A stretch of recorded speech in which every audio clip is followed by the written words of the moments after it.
আপনার কি মনে হয় এনএফটি মানেই শুধু ডিজিটাল আর্ট নাকি তার চাইতেও অনেক বেশি কিছু?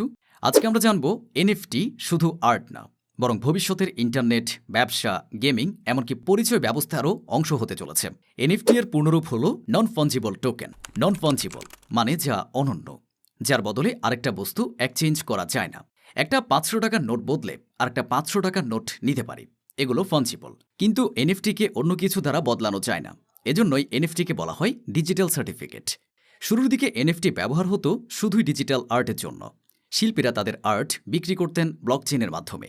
কিন্তু এখন এর ব্যবহার ছড়িয়ে পড়েছে বহু খাতে। বিশেষ করে গেমিং দুনিয়ায় রয়েছে এনএফটি এর অনেক প্রভাব। আপনি গেম খেলার সময় অনেক জিনিস কেনেন, যেমন স্কিন, অস্ত্র বা ক্যারেক্টার। কিন্তু আপনি কি জানেন সেগুলো আপনার নিজের না?